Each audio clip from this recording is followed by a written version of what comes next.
Valley Club, we got a brand new promo code to start the week, and we got your mailbag questions, most of them about who to take into Dark Dimensions / the Professor X saga. And if you're ready for the latest recommendations, you know what to do, Valley Club. Find that like button and let's go smash it. And welcome back to the ValleyFlyin channel. I am ValleyFlyin. Hope you're having an excellent day.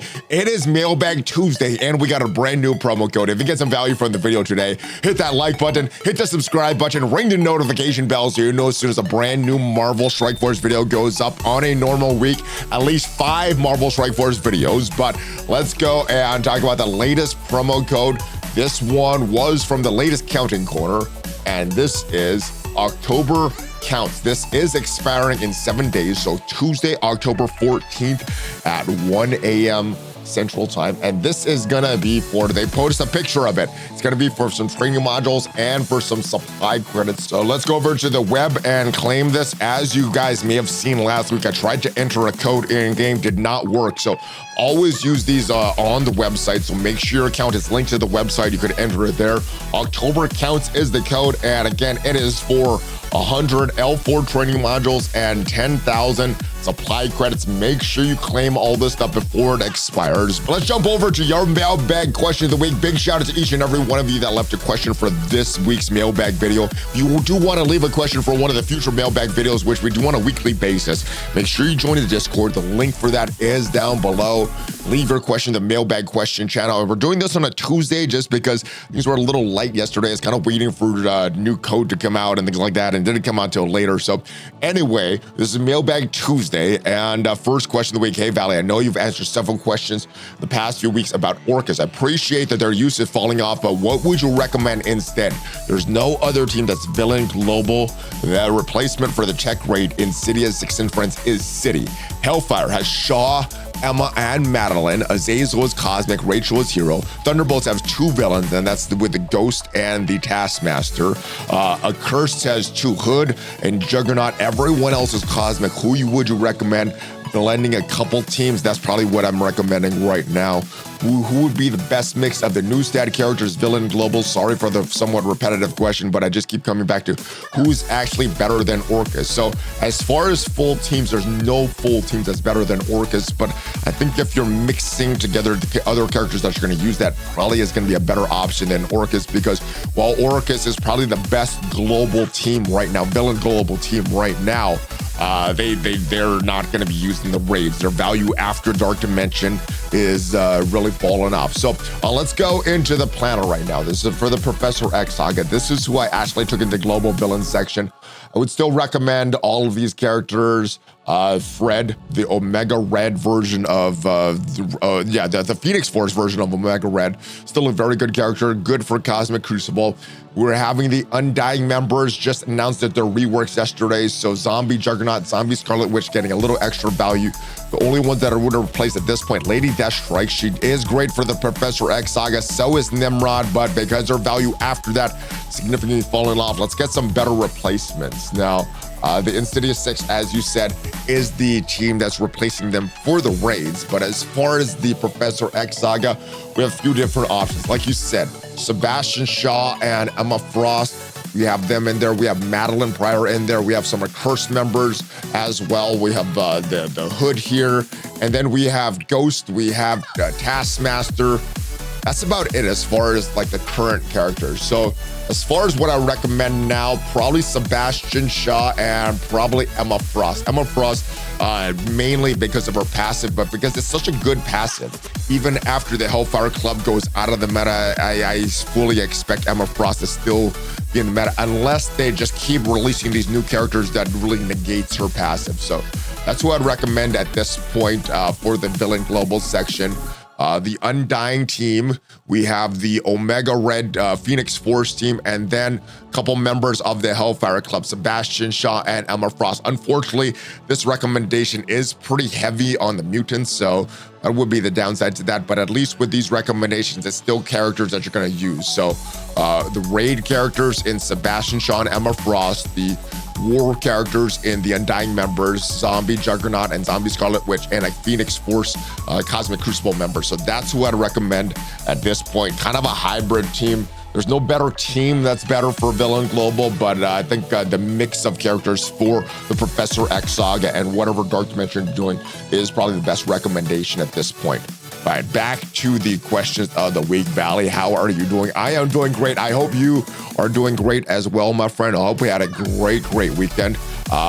Man, I've been waiting for excitement in Marvel Strike Force. Battle World 2 Blue Marvel coming is definitely exciting. I would agree. I think both of those are pretty exciting things. At least for myself, I've been pretty excited about both of those.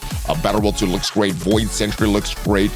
Blue Marvel looks to have a great kit as well. Now, the events so far have been pretty grindy. Haven't been able to get too much of that ISO 8 for myself, but still pretty excited about that stuff. So what are my questions are, what are you more excited for? Battle World 2, Playable Sentry, or Blue Marvel? Man, all of those things are pretty exciting. I think it would be Battle World 2 just because that's something that you could play. I do like collecting characters and getting a playable Sentry down the road.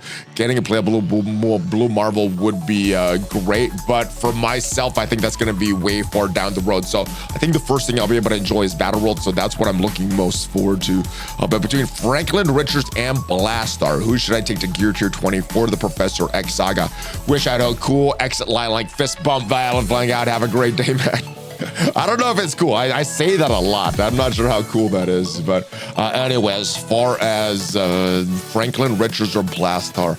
All right, Franklin Richards, for myself, that is an arena character. And the way I value characters in the game, arena is always first because that's a game mode that you could do every day.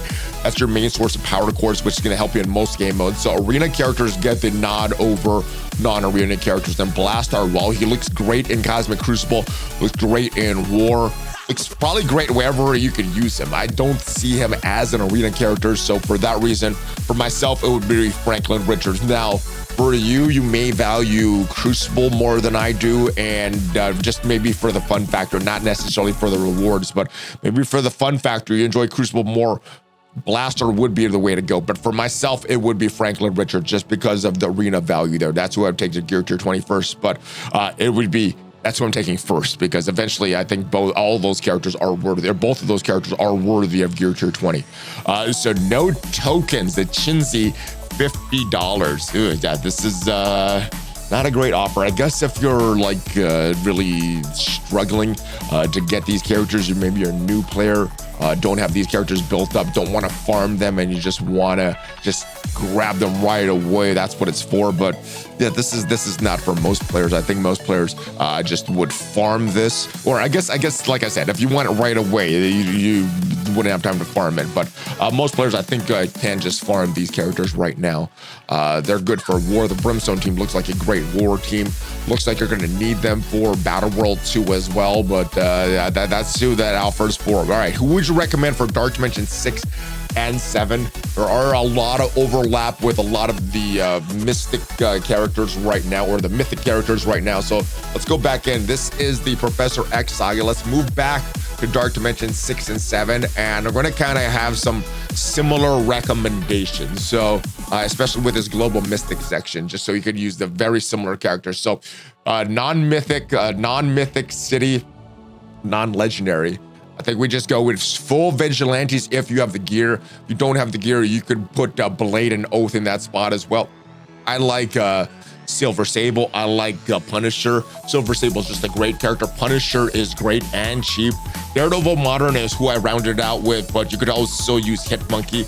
This depends on the gear that you're getting, but the city, as I think, is a no-brainer. Vigilantes and Night Stalkers. All right. The villain global mythic, and because there's no villain tag here, we're just gonna stick with the villains just so you could use the same characters in the Professor X Saga and things coming up as well. So Fred, Omega Red Phoenix Force, we get the 2 Undying members, Zombie Juggernaut, Zombie Scarlet Witch, and to round out the rest of the squad, we're gonna keep Sebastian Shaw recommendation and keep the Emma Frost recommendation there. So we do have some other options as far as your other global characters. You have some global heroes you could use there, but just to keep the recommendations similar, we're gonna go with global villains at this point. All right, non-legendary and non-mythic cosmic characters.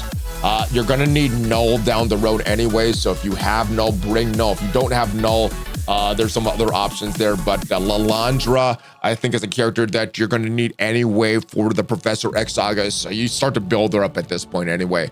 And then keeping with my valuation of arena characters, we're going to go out with the 3 new Fantastic Four MCU characters. I guess if you're trying to round out this squad, you can use the Human Torch in this. It is a lot of similar tags characters. I think they're all bio, and then we have Mutant for Lalandra, but that's what I'd recommend for the non-mythic cosmic section. Now, some other characters, if you don't have Null, Havoc is great. You can still lean into Starjammers even more with Howard the Duck, or you could go old school Annihilators. They are the old arena meta, but they still have value. And talking about 3 Annihilators here, Gladiator, Gore, and Thanos Endgame, all still valuable in the game. Human Torch, like we mentioned. The rest of these characters that I'm looking, maybe you could lean into Doctor Strange Heartless just to lean into that Brimstone team that's coming up. You're gonna need him for the, what is that called? You're gonna need him for the Battle World anyway. All right, moving on to the next section, the Legendary section. I think this is a pretty no-brainer. You got Quasar Blaster, the 2 newest ones. You have Old Man Logan and Shadow King still have value. Shadow King is a newer legendary, but Old Man Logan is the older one with older stats, still very valuable. And then I think you round out that legendary squad with Phoenix to pair with the Omega Red Phoenix Force. As far as mythic characters, we don't have a lot of options at this point. The best ones, if you're going into Dark Dimension 7, you don't have Professor X and Mephisto unlocked yet. Kestrel, I don't think has a lot of value at this point. We are getting the new version for the Undying team, but that's a total new character. That's not a rework of her. So actually, we got to take out Odin as well if we're going into Dark Dimension 7. So Apocalypse can fit in, Super Skrull can fit in. Ultimus, I think, has the most value over the mythic characters. Dormammu still has value as well. And if we're picking somebody, I think we go with Kestrel just because the cheapness there. Not really going to use Doom, not really going to use Ultron, and these characters, Mephisto, Odin, Professor X, you probably don't have. So as unvaluable as Kestrel is, I think you still bring her to the mythic section of Dark Dimension 7. And moving back to Dark Dimension 6, we're going to try to keep as many recommendations similar as possible. City section, same characters here. The Cosmic section, we're recommending same characters here. Like I said, if you don't have Null, you could bring in another character, maybe Human Torch or something like that. For the Global section, we're going to keep it the same. Keep it global villains and Fred, Omega Red Phoenix Force, Frost, Sebastian Shaw, and the 2 Undying members here. For the non-Horseman legendary characters, we're going to keep this very similar as well. Quasar Blastar, Old Man Logan, and Shadow King. And then the last one that still has use nowadays, the last legendary, is Phoenix. If we go down to other legendary characters, you might want to bring in Green Goblin Classic. He does pair with the Insidious 6, who just got, or just Vulture and Shocker got a rework, but Insidious 6 are newer members. The rest of these characters, I don't see having a lot of value at this point right now. So at this point, I would skip a lot of legendary, maybe Black Cat as well. She does have that death proofs, and she could take revive once off other characters as well. And this legendary or Apocalypse, you could bring in the exact same characters. If you want to bring in Apocalypse, you can. If you want to just minimize it, you could bring in the exact same team and bring in Phoenix from this squad as well. So that's my recommendations now for Dark Dimension 6. Some of this is just based on who I'm recommendations for Dark Dimension 7, Professor X Saga. So we're trying to keep it the same. Going back to my Dark Dimension 7 recommendations one more time to review. This is who I would recommend for Dark Dimension 7. A lot of overlaps as much as possible with these characters. So I hope that helps in picking characters for Dark Dimension, the characters that are going to give you value in Dark Dimension, that are going to help you get through it quickly, that are going to give you value after, and are relatively cheap in the meta right now. So hope that helps. If you have some different recommendations, let me know down in the comments. And if you get some value from the video today, leave the video a like. Check me out on social media. Check out some of the other videos on the channel as well. And if you want to see every team in Marvel Strike Force ranked from best to worst, check out the video up there. I'll see you guys next time. Enjoy the promo code HulkFistBump. ValleyFlyin out. Take care, guys.